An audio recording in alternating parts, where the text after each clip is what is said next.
when he got hit by a line drive by Ian Desmond, who ended up being a Rocky. Hit a bullet. It hit Juan right on the side of the head and right by the temple. And I knew there's probably a skull fracture right there, right away. Just anytime you see a ball hit 110 miles per hour and it's a direct shot. But the weird thing is the way Juan went down. Hi, I'm Andy Jackson. And I'm Lauren Parsons, and this is the All Wellco podcast. Dive deep with us as leading experts share their unique perspectives on topics such as recovery, sleep, movement, and the latest innovations in the space. On today's episode, we sit down with Keith Duggar. Keith is the head athletic trainer and medical director for the Colorado Rockies. With an impressive 32-year tenure at the Rockies, including pivotal roles in injury management and team dynamics, Keith brings a wealth of experience in sports medicine, rehabilitation, and athlete mentorship that has shaped the world of professional baseball. So Keith, I know everyone at the Rockies likes to call you Doogie. Is it okay if I call you Doogie? Absolutely. I don't answer by Keith unless I'm in trouble. That's cool. And by the way, how did that nickname come about? Well, it's kind of funny. When I started as a young athletic trainer way back in the late 80s, I had a couple Latin guys that couldn't say Keith. And so my last name's Duggar. And then all of a sudden, kind of just evolved from there. They started calling me Doogie. So I've been Doogie now for 30-something years, and especially in the game of baseball, everybody knows me by Doogie. Even my own family members call me Doogie. So even your wife calls you Doogie? No, not so much my wife, but I got cousins that will call me Doogie, and even at times aunt and uncles refer to me as Doogie. So I'm just used to answering. Yeah, everyone calls me Andy except for my mother. I'm Andrew. And if I'm in trouble, I'm Andrew David. I get the full title.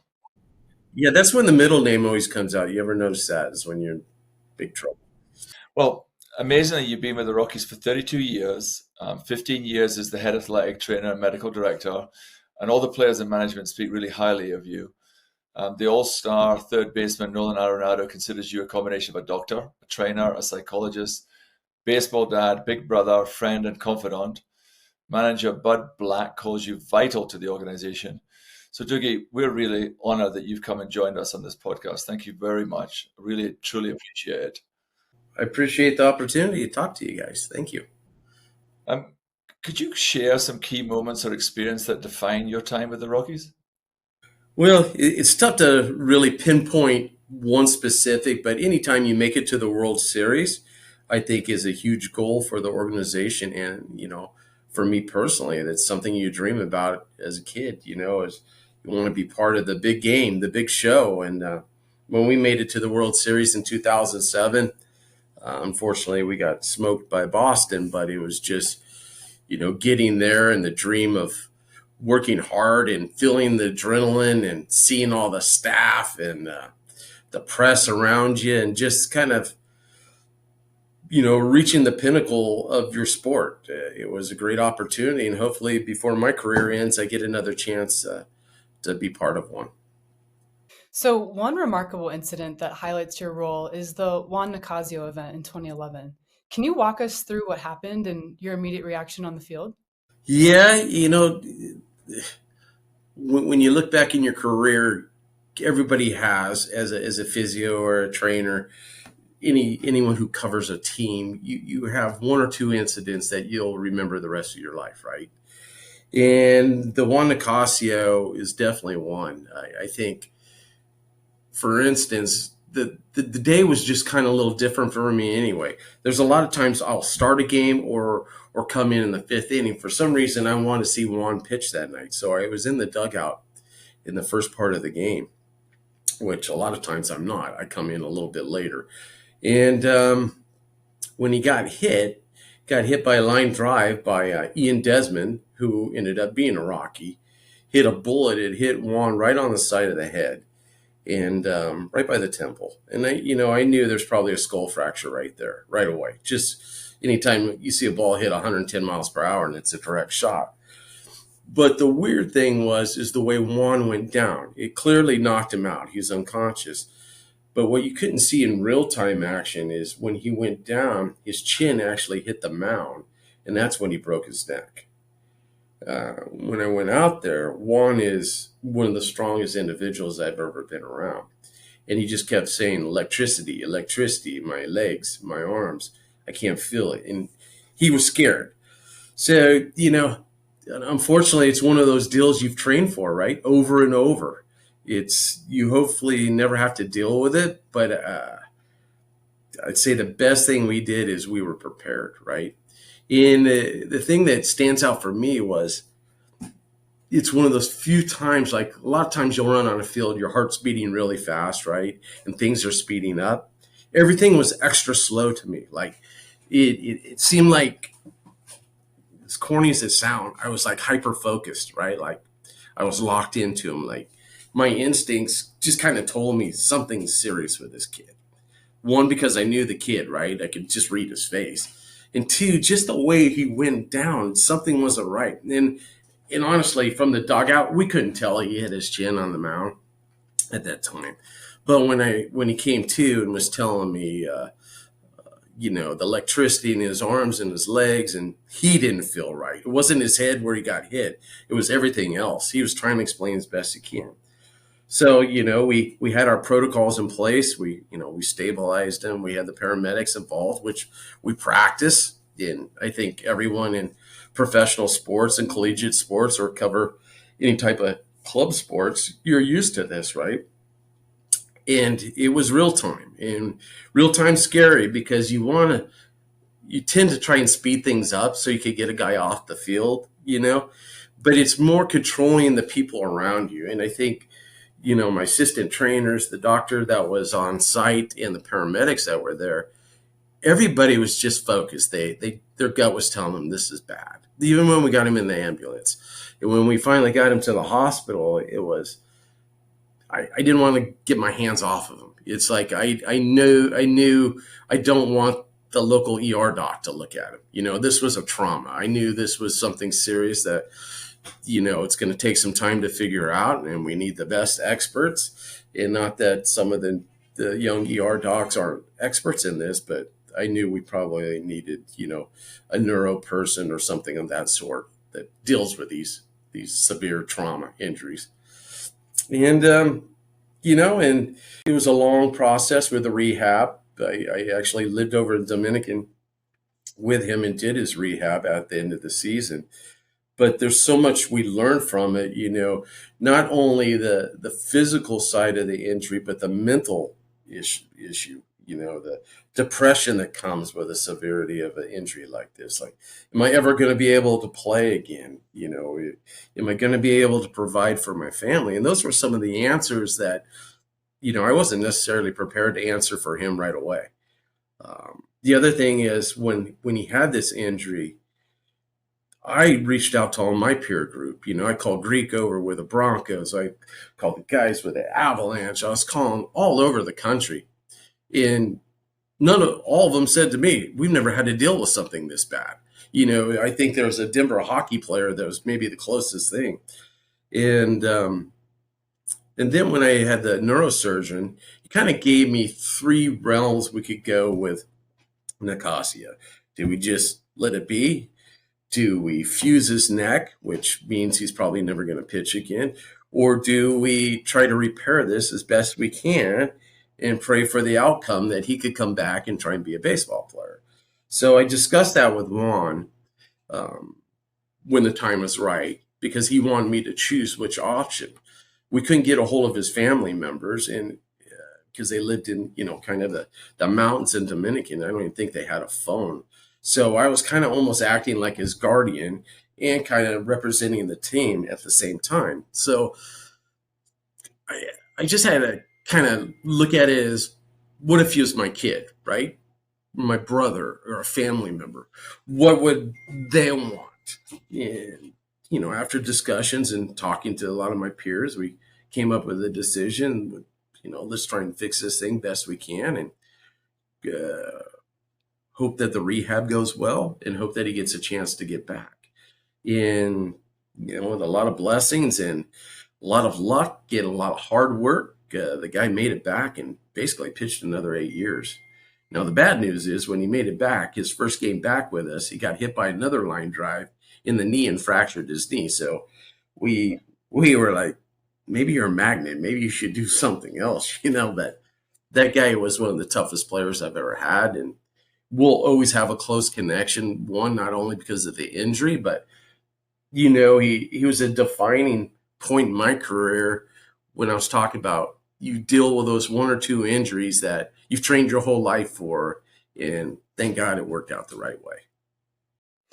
In everything that we've read and watched, all of your teammates seem to say that you responded so quickly that they think you were there before his neck even hit the ground, which they say you saved his life. And that's truly amazing.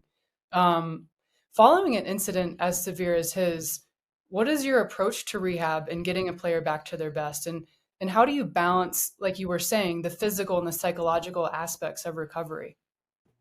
Yeah, I think a lot of it's changed in my career path based on history and what I've learned. And the number one thing you could do is just sit down with a player and go over the incident. And you set short-term goals for rehab. Set short-term goals for the mental part of what the player is going to go through. And you tell them there's going to be peaks and valleys. So you make them aware of some of the things they're going to have to face, right? And I don't pretend to be a mental skills coach or a sports psychologist, but I have a pretty good grasp how to treat someone holistically, right? Like knowing that we need a balance of everything. And I think that's kind of what I do. I get all my referrals together. I'll get a nutritionist. We'll talk about diet. We'll get our strength coaches. Hey, he's got this impaired body part, but he can still do this. So we make a game plan, and we also make plans of breaks from the rehab. Because the one thing I've learned too is when you're dealing with long-term situations, people get burnout, right? And when you get burnt out, you don't get buy-in. And that's when you plateau, both physically, mentally, and especially if you can't get back to the sport that they're used to doing. So we get creative with some of our, I call them phases in rehab where they get little breaks, right? I call it mental breaks. I call it refueling, right? So they take it could either be a long weekend, it could be a week at times. And sometimes it's even been longer, especially if a kid has lived out of the country, right? And hasn't been home, seen his wife and kids and parents. And if they've reached certain goals to get to there, then it's okay to take a little break and go home. And I found that when we give them these breaks, they come back refreshed, right? I call it just like us going on a vacation. Even though it's a weekend getaway, we feel pretty darn good on that next Monday when we come to work. And that's really advanced, I would say, kind of my teaching to these guys on, or expectations of what the rehab's going to be. And you make them part of the rehab, right? Like if there's specific exercises that they've done in the past that maybe isn't exactly your way, but you can kind of work around it and make them involved, then I got to be creative to make some changes with what they want to. And then the other thing is balancing agents, right? And other physiotherapists and trainers and doctors, and everybody has input. And I don't ever pretend to be the best or the most perfect guy. I'm a good listener is what I am. I listen to everyone. And if they have good input, then I'm going to maybe bring it to the table. But I'm also a funnel, and I filter a lot of the garbage that's out there, right? There's so many experts, right? And there's so many people way smarter than me. But I might have the connection with a player of how to deal with these issues where, the next best expert on TV or the doctor over in another city or the agent's best friend or, the uncle who has the answers. Sometimes the players don't want to listen to even their own family members. And that's where I have to step in and just tell them, my gut's telling me, let's just kind of back off. Here's some scenarios. These are some ways we can go. I'm always open to second opinions because I think other opinions back my true belief in what I believe in, and our doctors are too. And I think that's really helped our kind of network in our organization, because the doctors, the therapists, the trainers that we have, we're not going to say we're perfect, but if you get other opinions and they agree with you, then your words are more powerful. Does that make sense? So it kind of backs what I'm saying a little bit. So I'm all for getting second opinions and other evaluations too. Well, that leads really neatly into something I'm very interested in. Lauren and I are very lucky we've seen you in action on several occasions, and across all of the MLB, you're praised as the best in baseball at being able to evaluate, treat, and rehabilitate injuries. I know you're constantly reading, consulting, and interacting with others in sports medicine. You keep up on latest treatments and techniques, and things are changing all the time. I guess I wondered if you, though, got a particular methodology or philosophy that you like to follow. And secondly, is there someone you really admire who was, in essence, your mentor and your coach? A great question. I get asked this a lot. I think one, I'm older now, and I could talk about my failures, right? So we learned so much from things that didn't work, right? Whether it was a treatment, whether it was a doctor's surgery technique. Whereas new trainers, therapists, they're afraid to talk of, maybe they're doing certain exercises, and it didn't work. The failures basically are experiences for me. And I could talk about to the players openly, hey, I learned this before. This didn't work. Maybe we should try this. Exact methodology, I'm open. I like listening to everyone. Like you said, I like to read a lot. That's in the mornings from 5 o'clock in the morning till 6:30. That's what I do. The evening, when I'm unwinding, I like to read.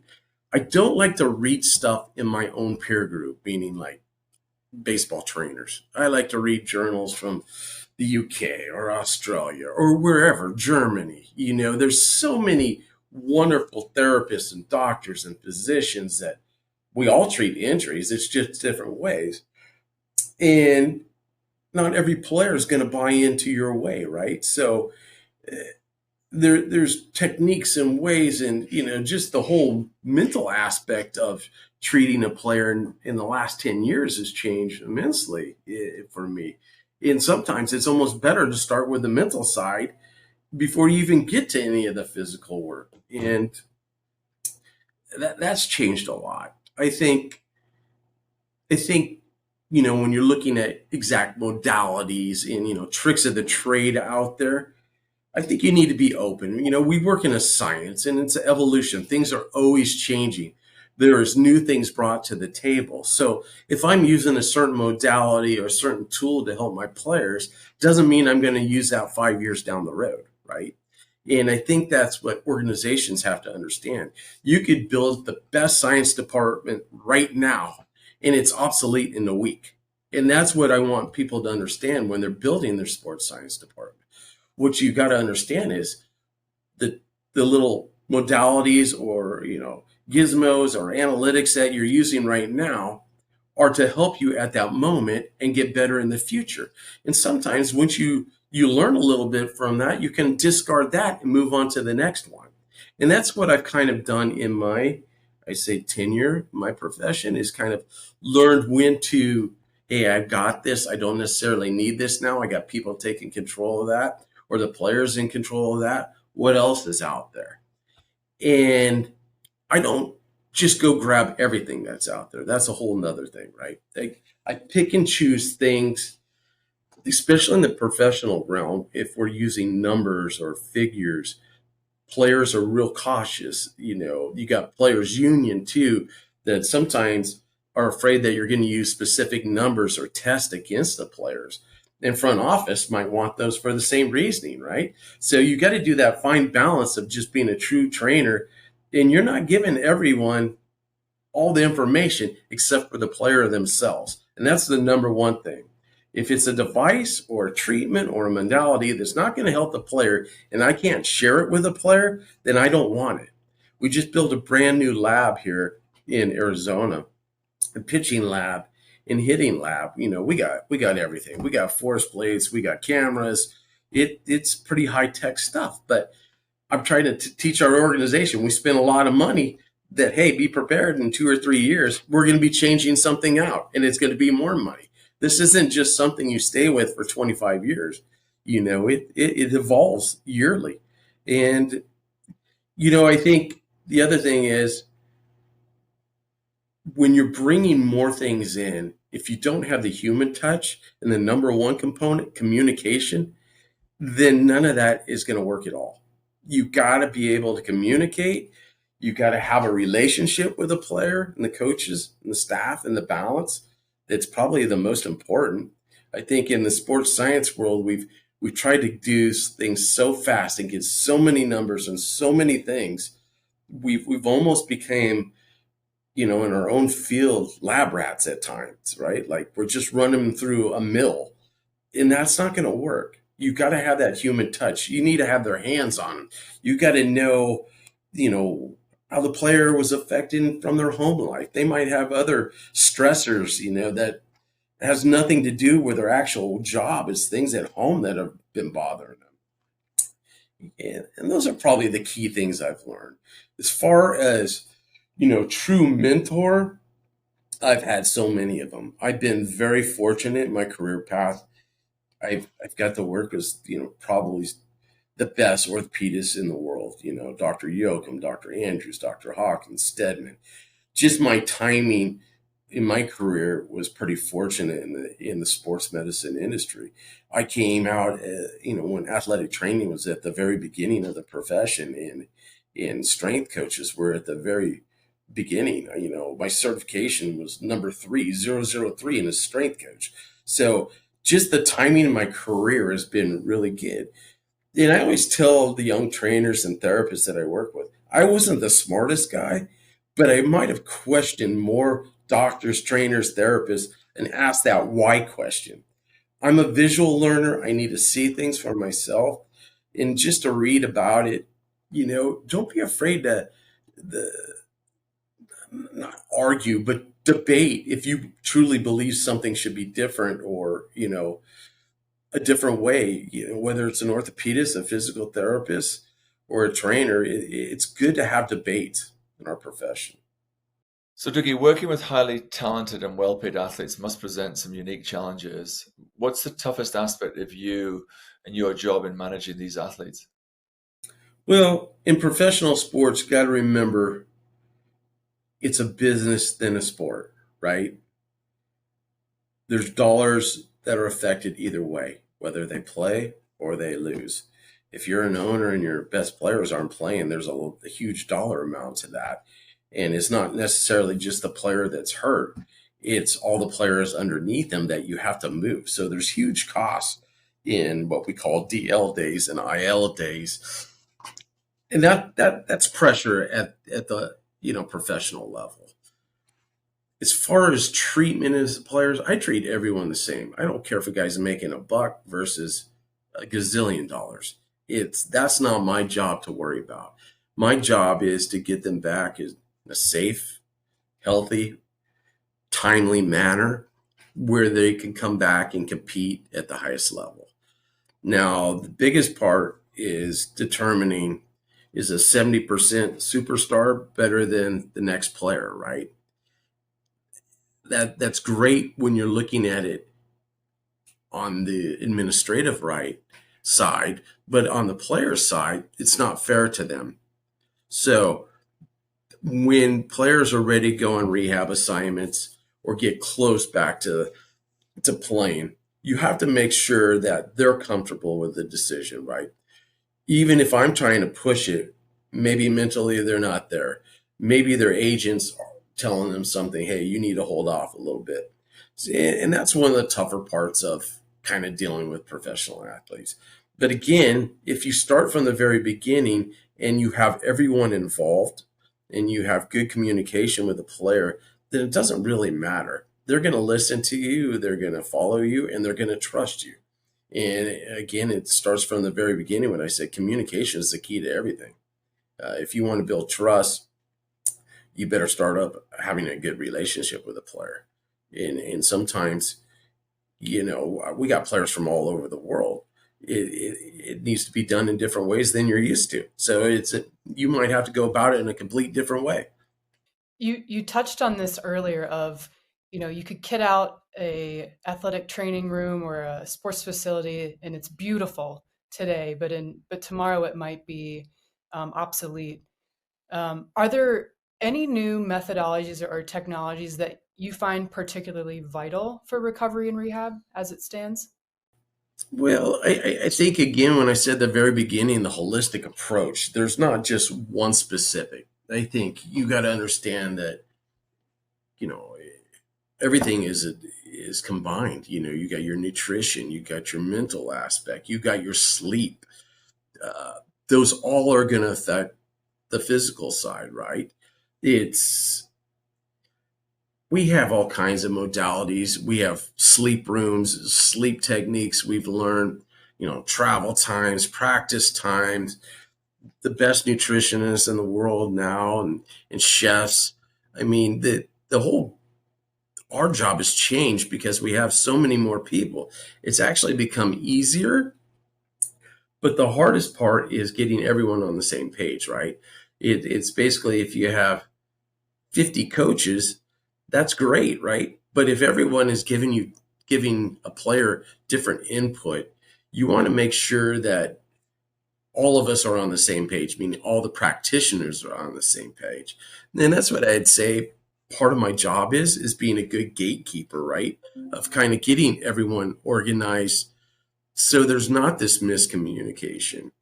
Um, but I'm always looking for something new out there. I go to conventions, I talk to people all over the world to see what they're doing, and I think we're pretty up to date on what's out there. In some instances, we might be ahead. When I first met you guys, we were using devices testing glycogen, right? I mean, there was nobody else doing it at that time. And, it kind of fit in that realm where we learned a lot from it, but we learned how to control it. And then, I moved on to something else. And that's what I continue to do. Now everything's analytic based, right? Like, it doesn't matter if it's treatment, it's analytic. If it's a player, there's so many stats, there's so many figures that I get a little bit nervous when we're strictly dealing with numbers on anything, right? And again, instead of just having conversations in my hands on players and some of the old school treatment, I think there needs to be a balance of old school, new school, and continue to be in school, if that makes sense, right? And continue to learn. So Andy and I live in Colorado as well, and I'm not going to say for a second that we're professional athletes, but living at altitude presents certain challenges while we work out and while we play. How do you modify your protocols while you're at altitude, specifically centered around hydration? Great question. And I think we got a pretty good grasp on it. Altitude is tough. I don't care what anyone says. We're not in town long enough for the guys to get acclimated, right? We try to control the things we can control. And what I mean is the sleep, the diet, the lack of alcohol, watch your tobacco use, right? Things that are going to dehydrate you, because the rate of dehydration at altitude it's a little over 15 to 20% increase. So think of a piece of lumber, right? You just cut, it's fresh. It's got, a little stickiness to it, right? And watch how fast that lumber will dry out in Denver. Airplanes use 15 to 20% more fuel. You hit a golf ball 15 to 20% further. You hit a baseball 15 to 20% further. That's why we put baseballs in humidor now, so they don't go that far. And understand that it's not just electrolytes and water. You need to eat. You need to fuel your body as you're an athlete at altitude. And it's not just eat 1, 2, 3 meals. It's eat constantly. So you'll see guys in our dugout, they're eating protein balls, they're eating honey stickers, they're eating all kinds of little, a banana here, a little peanut butter, maybe a sandwich. And they're eating, if not every inning, almost every other inning, they're putting something in their system to keep their fuel rate up a little higher. And it's no competitive advantage now, but it used to be that you want to play a faster paced game, whether it was a baseball game, the hockey lines, right, or a basketball game, because the teams coming in, they weren't used to the altitude. The other best competitive advantage we had is when we had an off day prior to a game at home and teams came in and the other team went out and had maybe too much wine. So we suggested they go to these nice restaurants and maybe have a little bit of wine. So a little competitive advantage. But teams have caught on to this. They understand that players aren't going to sleep when they come in. The sleep disturbance is huge. That's why we do believe in, some of our naps that we take through the day or the amount of training that we do. We don't overwork our players when we're on the road, when we're at home. We actually work a little bit harder when we're on the road, when we get a little bit better recovery at sea level, whether it's on the West Coast or East Coast. Our players sleep much better when we're on the coast. And we kind of just kind of change, kind of our traditional practice schedules. You don't need to start early work during the season at 11 o'clock, 11:30. You could give them some days off, or you do just complete off days, right? Show up a little later to the ballpark. And that takes a lot to traditional baseball people to understand, but we got good buy-in from our administrators upstairs, and they understand that it is an advantage if you can keep your players on the field. So there is, we're learning things every day on altitude. I mean, we're fortunate here when we're in Denver, we got the altitude specialists in the world, right? For mountain climbing and the marathon runners and everything. So I've picked their brains quite a bit, and they don't have all the answers either, right? So there might be something, temperature controlled rooms. That's a big one right now. Oxygen pumped into the room. So we're learning, and sometimes things evolve right back to where they were before from the beginning when we started. But I think, again, the number one thing is control the things you can control: the alcohol, the tobacco, the sleep, the nutrition, and stress. Where do you see the field of sports medicine heading in the next decade, especially in pro sport? You've got to see, in the last 32 years, how it's evolved. Where do you see it going? Phew, that's a tough one. I think it's definitely going to evolve. Things are going to change. You just mentioned electronic. In my sport, we're already seeing, different instant replays. We might see, strike zones that are electronic. We got catchers now that wear earpieces that never used to happen. And infielders have earpieces and pitchers have earpieces. From sports science side, I see AI really getting involved. We're already starting to see it in sports medicine, in the ortho world, in research. We're seeing AI. And I just want people to put up a yellow flag right here and be cautious of the AI. It's because you will lose some of that human touch that we were talking about. You're going to learn plenty from it, but you got to have someone that's going to filter the information that's provided. Because if you overload players, then they're going to overthink. Overthink brings stress. Stress affects play, right? So it's a trickle effect, in my opinion. And that's one of the beauties of staying kind of traditional in the sport, right? Is you got to be a little bit careful. I do think the game is going to evolve. We got clocks on pitchers now.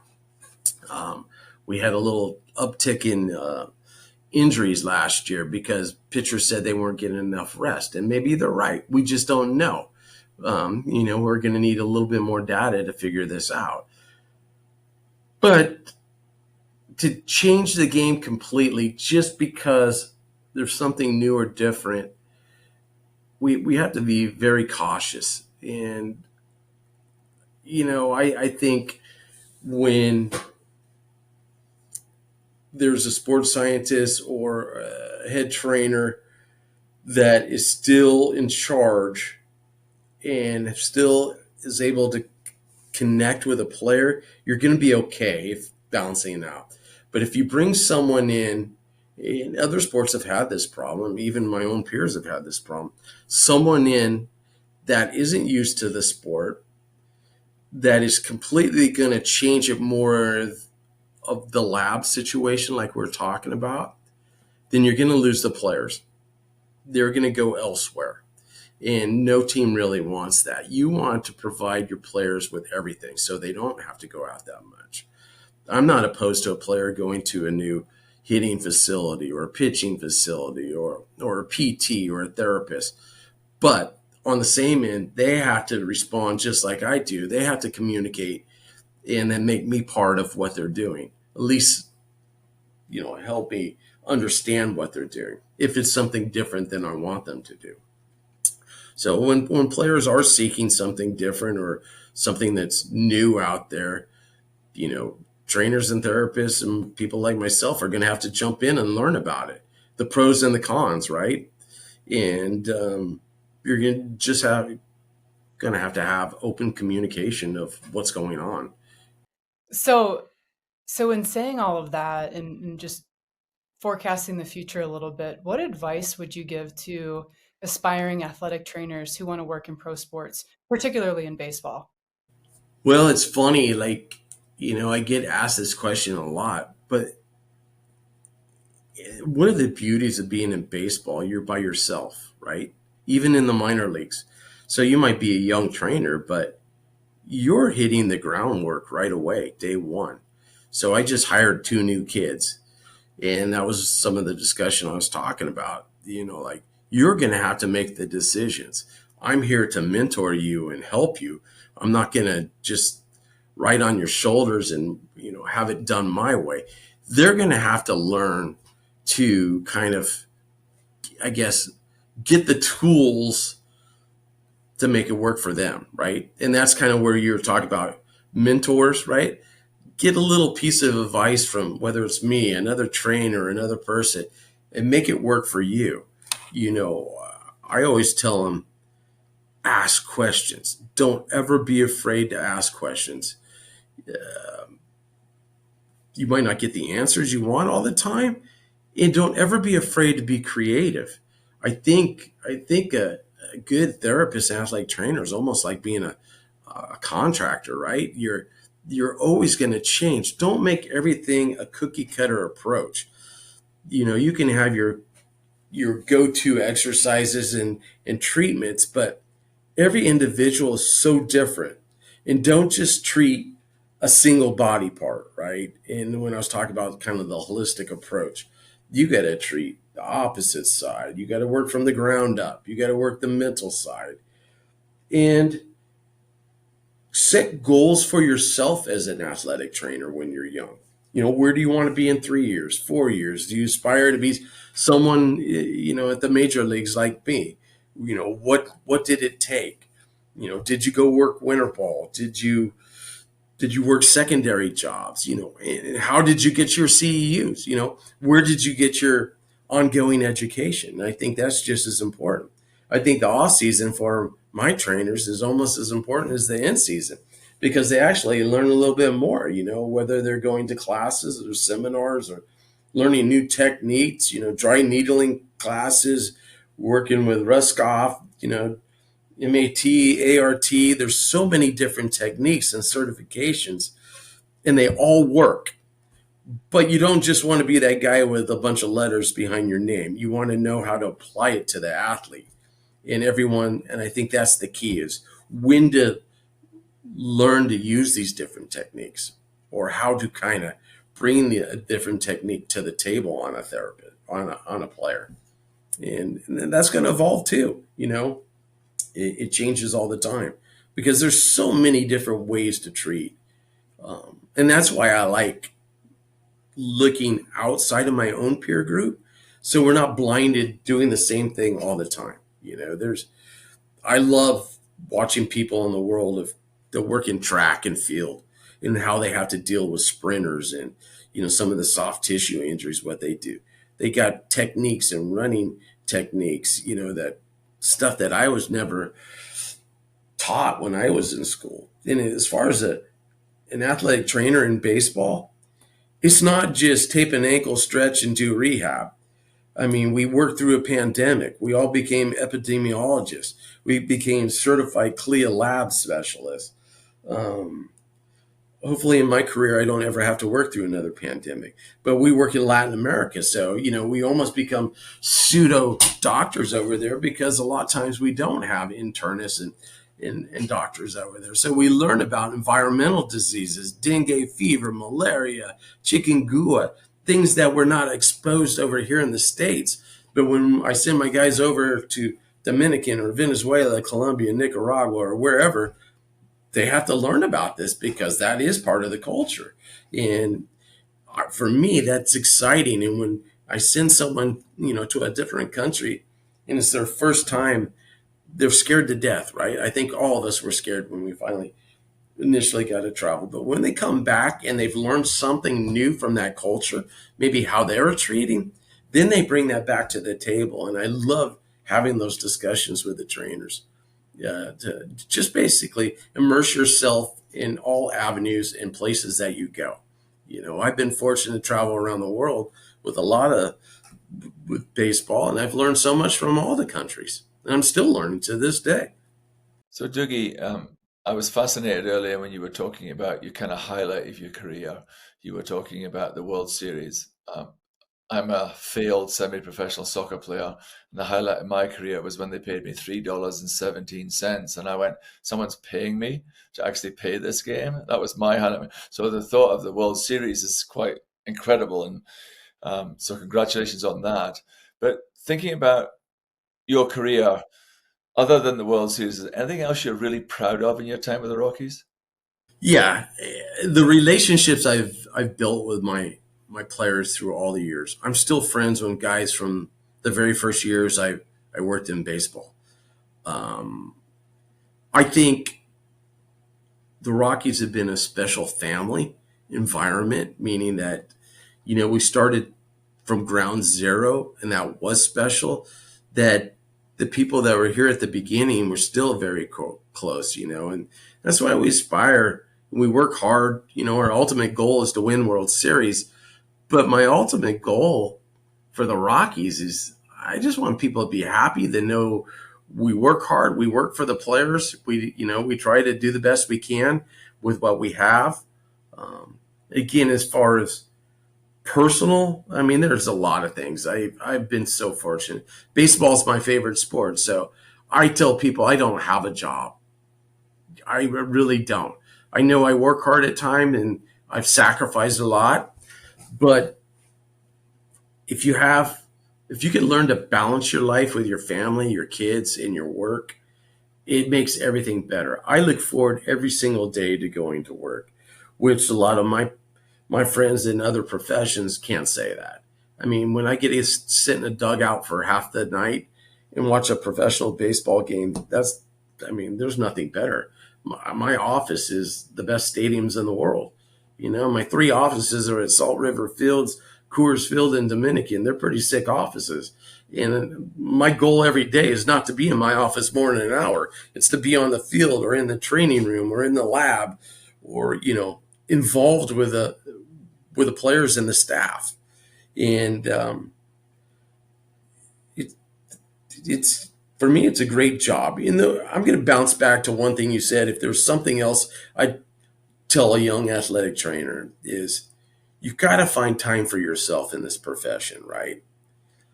I've always been really good about that. And some of my early mentors were like, your hobby's got to be something besides baseball, right? And I don't care if it's fishing, reading, you got to have your own time. And that for me, it's in the morning. I told you that's when I like to read. The other time is walking my dog with my wife and talking to my kids. And you have to make that staple, and your family has to be part of your job too. If you keep them separate, then either 2 things are going to happen. Your job's going to fail or your family life's going to fail. And I think I have a very independent wife that understands the game, understands the sacrifices, but she also understands that I'm going to balance it out as best I can, especially in the off season. And I haven't been afraid to voice that to my administrators here. Hey, I need a family time, or I got to get away. And I think when you get in the minor leagues and you it's hard to get away because you might not have a car. You got to find those little things. I don't care if it's go to a library. One of the things I used to love to do is go to a pound, a dog pound or a rescue center, go pet the dogs. I just feel recharged when I go see the dogs. I just needed my time alone, for 30 minutes to an hour every day. And I recommend they find their own time too. Well, Doogie, one of the things that we've tried really hard on this podcast is to make it about kindness and showing kindness to others, because it's always good to help each other, right? Who would you want to promote or give a shout out to and show kindness to on this podcast? Another podcast, another professional. Who do you want to just give a helping hand to? Wow, that's great.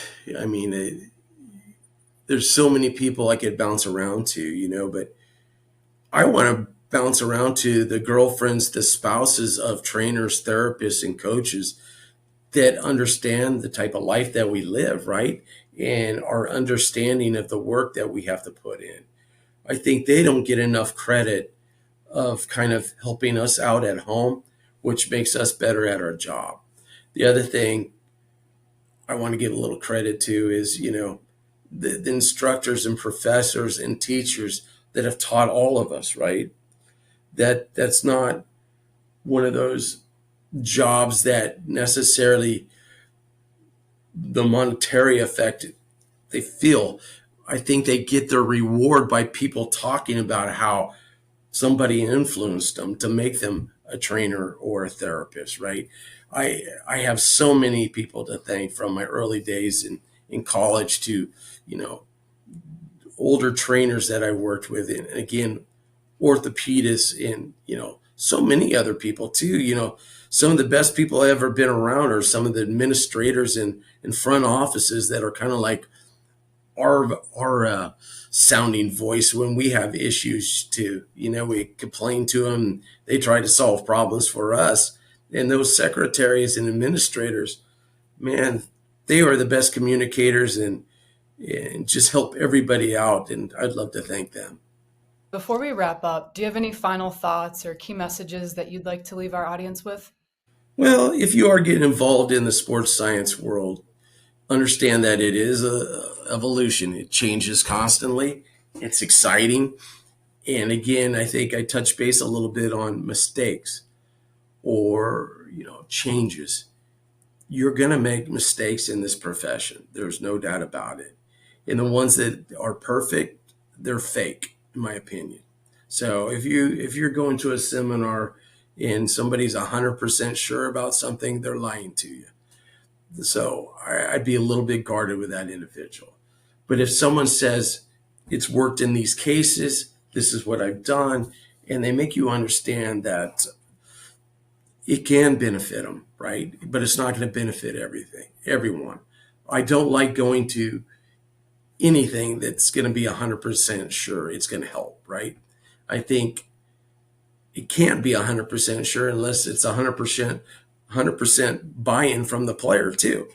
So again, be careful not just to bring everything to the table and throw it at your patients, but be a little bit more guarded and kind of slowly introduce new things to them. And then you'll have a better grasp in your organization, and your referral network and your medical team is going to grow. Well, Doogie, thank you so much for joining us and for generously sharing the stories and the wisdom from your remarkable career with the Rockies. It has been an honor to get to chat with such a respected figure in sports medicine today. So thank you for your time. Well, thank you guys for having me on. It's an honor for me to even talk to you guys. And, I'm always here to answer questions. Anytime you guys got any other questions, feel free to ask me. Hey, Doogie, I have a really important question because we're from Denver. There will be some Rockies fans who will be listening to this podcast. So come on, how are the Rockies going to do this season? Well, I think they got the little touch of last year. We got young kids coming, and we got some really bright, young, exciting players. I'd say be looking up. I look at what the Diamondbacks did last year. We're not far behind at all. We got just a huge group of kids coming, and that's what's exciting to me. They've won at every level, and now they're coming up through the system. The one issue is, right, in development, you don't want to bring them too fast if they're not ready. So, and that's kind of why we're having this mini camp right now is, we want to see if some of these kids can handle the next level. I think we're probably going to have the youngest age big league roster in spring training we've ever had. So we got guys that were just drafted a year ago that are going to be in big league camp. And they're not only pitchers, they're hitters, they're position players all over. And it's just exciting group. So there's a lot to look forward here in the future. Doogie, go Rockies. Thank you very much. Thank you, guys. Appreciate it. Just quickly before you sign off, don't forget to visit network.allwellco.com and join our professional network. You'll get to enjoy exclusive benefits from brands we love and have access to a community where learning and professional development are always at the forefront of everything we do.